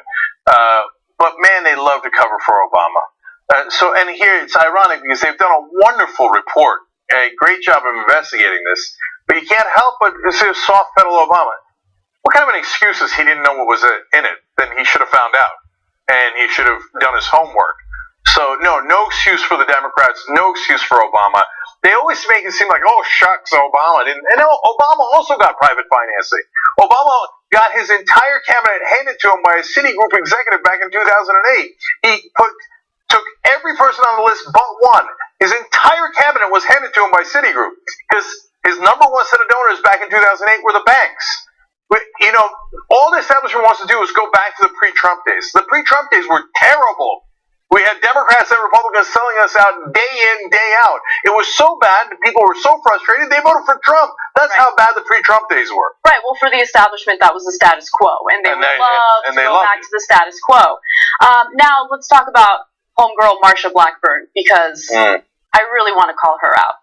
Now, when it comes to lobbying, there were specific people who received a lot of money from the drug industry. So, political action committees representing the industry contributed at least $1.5 million to 23 lawmakers who sponsored or co-sponsored 4 versions of the bill, including nearly $100,000 to Representative Marino and $177,000 to Hatch. Now, when it comes to Marsha Blackburn, who is a representative in Tennessee, she received $150,000. And you may know she is now running to fill Bob Corker's Senate seat in Tennessee. However, she made news last week when she ran a controversial ad that Twitter demonetized. Take a look. I'm 100% pro-life. I fought Planned Parenthood and we stopped the sale of baby body parts. Thank God. Okay, first of all, go back and watch our video coverage of that because she's lying. Planned Parenthood never sold baby body parts, but that's beside the point. You're pro-life? You're pro-life. You repeatedly co-sponsored legislation that helped fuel the deaths of 200,000 Americans since 2011. You're pro-life? No, you're a fraud. You're a disgusting, corrupt fraud. That's what you are. And you're also a liar, by the way. So it's pathetic, this whole pro-life BS pandering to the religious base, and they buy it, they eat it up. She's not pro-life, she doesn't care about life. The only thing she cares about is that cold, hard cash. She loves the corruption. Guys, think about how crazy our system is. They're allowed to give $150,000 to a lowly representative from Tennessee. What do you think she's going to do? You think she's going to take the $150,000 and vote against them? No, she's going to vote for them. Look, the first time somebody gets a donation, you might say, hey, that corporation, the drug companies are taking a gamble on someone like Marsha Blackburn. The second time they get the donation, that means that gamble paid off. Marsha Blackburn did exactly as she was told. They got a return on investment. That's why they bought her again. And that's what she is. And includes all the people in the story, including the senator that Anna mentioned there, the $177,000 to Orrin Hatch. Orrin Hatch has been deeply corrupt for decades. And all the TV and the rest of the media does oftentimes is cover for him. And that's all the honorable gentleman from Utah. That honorable gentleman has taken millions upon tens of millions of dollars in legalized bribes and has done everything that his private donors have asked him to do. That's who Orrin Hatch is. And then finally, the third part of this issue is the revolving door of politics, because the same lawyers who worked with the DEA in order to go after the industry and make sure that justice was served if there were illegal narcotics distributions, those people would leave the DEA, and then guess what? They would go represent the drug industry. In fact, the prime example in this investigative report was Lyndon Barber. He was the DEA's former associate chief counsel, and in 2011, he left the DEA to go represent the drug companies. And he's just one of many individuals who used to work at the DEA, who then went to go work for the drug industry. And the reason why that's terrible is because, well, obviously there's an issue with them not actually being genuine in being part of the DEA. It's all, it's all a show for money. But more importantly, they knew the tactics that the DEA used in order to help mitigate the sale and distribution of these drugs. And so they would go and essentially share the secrets of the DEA with the industry so they could effectively lobby for legislation that would help them out. And unfortunately, again, the corruption is bipartisan. Howard Dean, not related to this story, but to give you a sense of it, used to criticize the healthcare industry. Then he became a lobbyist for the healthcare industry after he stopped being in the government. And all of a sudden, the progressive Howard Dean you knew, gone. Now he's doing symposiums on how the private healthcare industry is helping to save America. It's funny what somebody will do if they're paid to do it. You need public financing so they work for the public interests. If you allow for private financing, they will work for the private interests. And since the drug companies are the number one donors in America, we are not going to stop that opioid addiction. Everything that you see will be a lot of huffing and puffing, but behind the scenes, they will almost all agree, yeah, let's give the donors exactly what they wanted, even if it costs American lives. Exactly. And I just want to leave with one stat that should blow your mind. West Virginia is one part of the country that's really struggling with the opioid epidemic. And, the article mentioned the fact that between 2007 and 2012, there was one distributor known as Miami Lucan that shipped 20 million doses of hydrocodone and oxycodone to pharmacies in West Virginia. Okay, 20 million between 2007 and 2012. But according to the piece, despite the rising death rate in West Virginia, the highest in the nation, pleas in 2013 to halt Miami Lucan's operations were ignored by the legal office at headquarters. And it was because they were pressured by Congress to leave these distributors alone, because these distributors were funding them.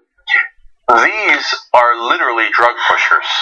And you want to talk about a gateway drug? It's not marijuana. It's these legalized drugs.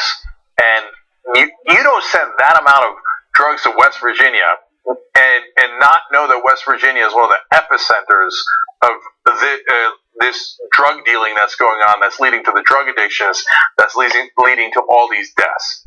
They knew, the people at the company knew, the politicians knew, but they all wanted to make a buck off of you to get you addicted, and if you wind up suffering horrible consequences or even dying, they still made their money. Anybody who knew those shipments were going at that rate to West Virginia knew exactly what they were doing and didn't give a damn. All right, we got to take a break. When we come back, updates on the Harvey Weinstein story and more.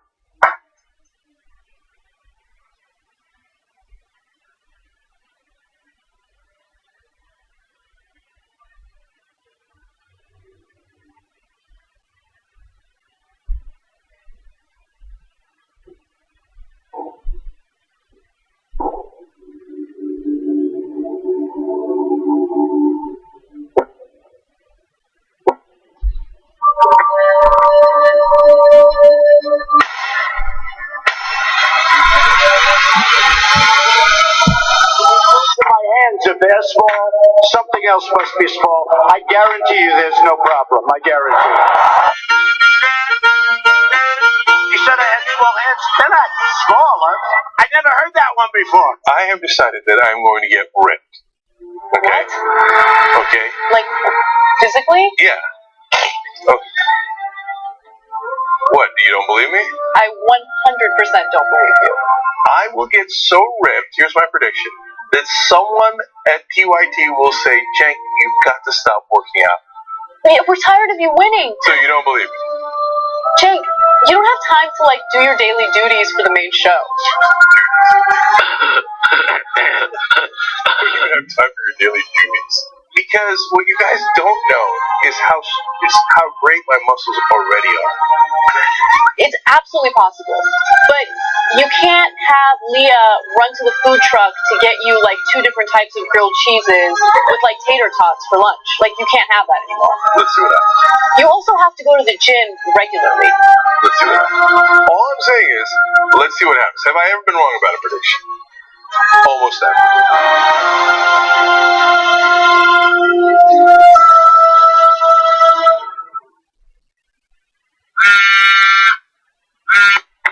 Hey, Cenk, what's up? And I'm reading some of the comments on a YouTube video I did. What the cuck? Go. I just shot a clip. It's time sensitive and it needs to be edited. Did anybody call for it? Editor.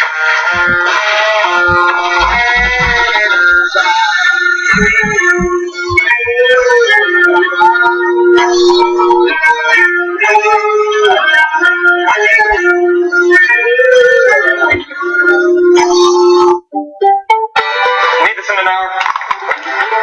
You're an editor too. Fuck you.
It's going.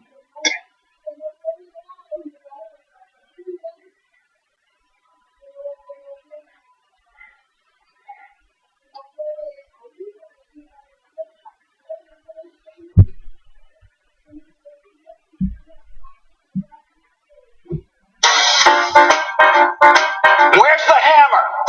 Is it on the... Go up on the other floor. Somebody go up there and stop the hammering. Stop the hammering. Jesus Christ. Crazy fucking sound coming in my ear. This fucking stupid hammering.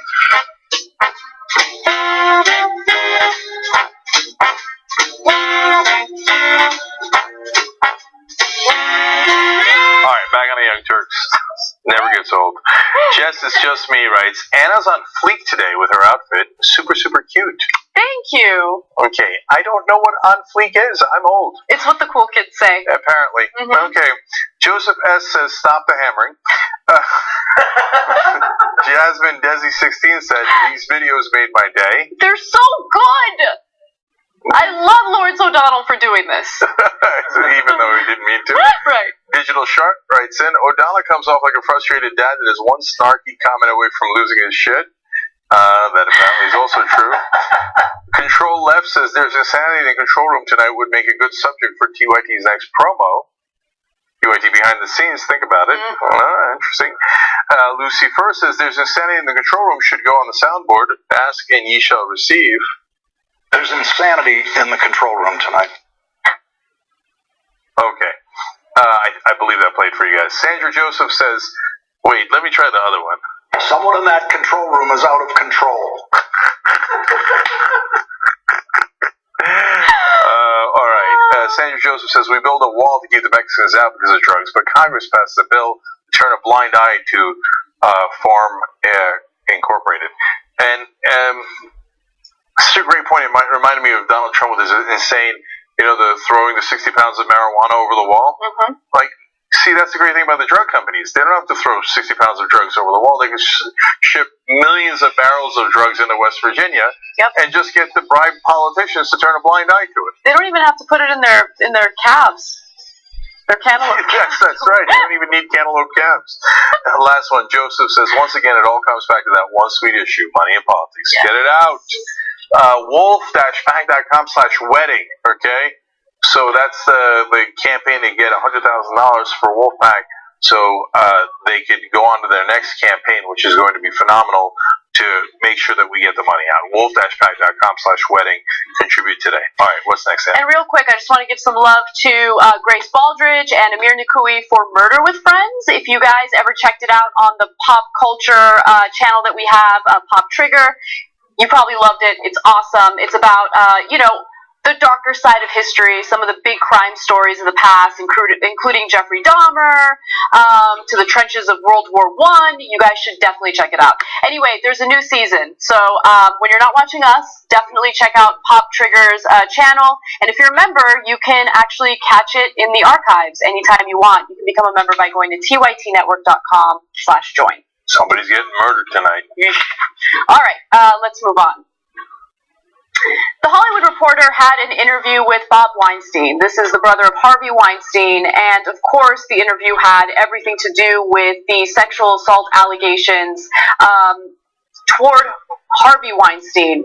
And Harvey has since been fired from the company that he and his brother Bob founded together, and Bob claims up and down that he knew nothing about Harvey's predatory ways. He had no idea that he was, coercing or forcing women into sexual situations that they did not want to be involved in.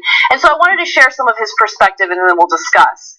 He told The Hollywood Reporter that members of the board, meaning the board behind the company that they founded, including myself, did not know the extent of my brother's actions. I know him on a personal level better than anyone. It's hard to describe how I feel that he took out the emptiness inside of him in so many sick and depraved ways. It's a sickness, but not a sickness that is excusable. It's a sickness that's inexcusable, and I, as a brother, understood and was aware as a family member that my brother needed help and that something was wrong. But he said, I didn't know that he was doing this to women. I thought he was cheating on his wife. I thought that he was needlessly cruel and mean to some of the people that were around him, but never did I think he would be a sexual predator. So TMZ reports that Harvey Weinstein believes that it was his brother Bob Weinstein that actually leaked the damaging info to the New York Times. If that's the case, that's high-stakes poker. That's some drama. And Bob Weinstein claims that he's only talked to Harvey 10 times about personal matters in the last 5 years. I find all of that a little bit hard to believe. I think that they obviously are at war, right? They're not getting along. I can't count now the number of times that Bob Weinstein is called Harvey Weinstein sick and depraved after this scandal broke. And, of course, kicked him off the board, which is convenient for Bob, who's still on the board. But I think he might have overplayed his hand. And so here he is now trying to do damage control, going, well, gee, I never knew about this stuff.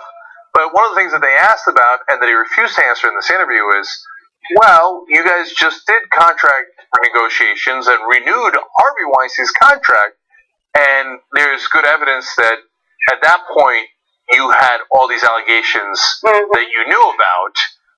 So how can you say you don't know? And he said, I'm not talking about that because that's in litigation and yada yada. He wouldn't get into those specifics. And you just heard the quote where he said he knows his brother best. You know your brother best, and you had no idea for decades and decades that it wasn't just cheating, but that there was a whole system set up with the executives and assistants bringing the women in to a place where they would be alone with Harvey, and Harvey would do this, and he did it all those times, and you're at the same company and never heard about any of that.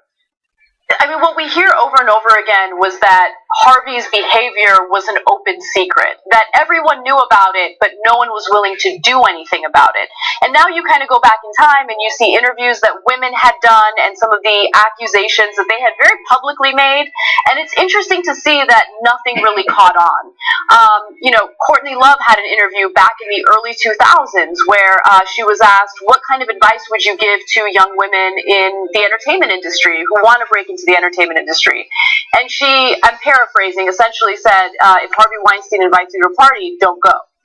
And, it seemed as though something like that didn't even raise red flags in the media or among, people in the entertainment industry. It didn't convince them to do something about it. And again, I think it goes back to the fact that he was a man in a position of power who would push for these projects and push for these movies and help people make that money. And at the end of the day, that was more important than the lives of all these women who were being abused. Now, whether or not Bob Weinstein knew about it or not, I mean, you can only speculate, and I hate speculating, but it seems weird to me. Now, let me give you some more of his quotes. When Harvey Weinstein released his initial statement in regard to these allegations, he took ownership of some of those allegations, but he also did this weird thing where in the end of his statement, he said that he was going to focus his energy on fighting the NRA. Everyone thought that was weird, including Bob Weinstein. He said, when I heard his written lame excuse, not an excuse, when I heard his admission of feeling remorse for the victims and then him cavalierly, almost crazily saying he was going to go out and take on the NRA, it was so disturbing to me. It was utter insanity. My daughters all felt sick hearing this because we understood he felt nothing. He also said, for me, I thought it was literally just going out there cheating, and he was just going out there cheating in a pervasive way. It wasn't like he even had a mistress. It was one after another, and that I was aware of. But as far as being in a room and hearing the description in the New York Times, no way, no effing way, was I aware that this was the type of predator that he was, and the way he convinced people to do things. I thought they were all consensual situations. So let's break that down. I don't think Bob's doing himself any good by doing this interview. So, first of all, if you didn't know that he masturbated into a potted plant while he had this one woman cornered in a restaurant somewhere, okay, I understand that. That was a particularly bizarre thing, and there were only two people in the room, and that story had not gotten out, okay? If you didn't turn him into his wife because of the cheating, you don't want to be overly judgmental. That's not your business. I understand that. But decades and decades of these accusations and rumors, etc., and you're not someone else in the industry. You run the Weinstein Company with Harvey Weinstein. Who's your brother? Who's your brother. And you thought they were all consensual situations. So you thought, oh my God, there are dozens of women in Hollywood, year after year, who come in and will sleep with my brother to get roles. And you thought that was awesome. Like, you never questioned, hey, maybe we shouldn't hire those people. Maybe we should find the most talented actress instead of the one willing to sleep with Harvey Weinstein. Even in your scenario, I'm not speculating. I'm just saying, based on what you said, that's not that great, big guy. Yeah, that's actually a really great point, and I didn't think of it from your perspective. But I think the thought process of people in these types of positions of power is that, yeah, of course it's consensual, because here's a guy in a position of power, and this is what women do, right? Women will sleep with whoever they need to sleep with in order to have the opportunities that they need. That's it. And we don't have to give the job to the most qualified person. We just have to give the job to the person who's willing to sleep with Harvey Weinstein. That is not a good defense. So I don't think Bob Weinstein did himself any favors with this. And if it turns out that Harvey is right, that Bob was the person who actually leaked in the first place, and we don't know if that's true, boy, he lit a match that he can't unlight, and now the whole house is on fire. Yep. All right, well, from one sexual predator to another, let's move on to Donald Trump. A woman who accused Donald Trump of sexual assault is now sending a subpoena to the Trump administration in order to obtain any and all documents that the White House has in regard to allegations of sexual assault made against Donald Trump. Now, Summer Zervos is the name of the woman who is fighting to get those documents. She wants to sue Donald Trump for defamation because she believes after she came forward with her allegations, he went out of his way to defame her and discredit her. Now, keep in mind that the president cannot face any lawsuits while he is in office. However, I like that she's doing this because she is bringing up something that I think a lot of people have forgotten. The number of allegations against him, including allegations from his own ex-wife, by the way. So, according to reports, Summer Zervos, a former contestant on The Apprentice and one of many women who came forward during the campaign to accuse Trump of harassment or assault, initiated the subpoena as part of her lawsuit against the president for defamation. At least 16 women have publicly accused Trump of forcibly attempting to kiss, grope, and have sex with them.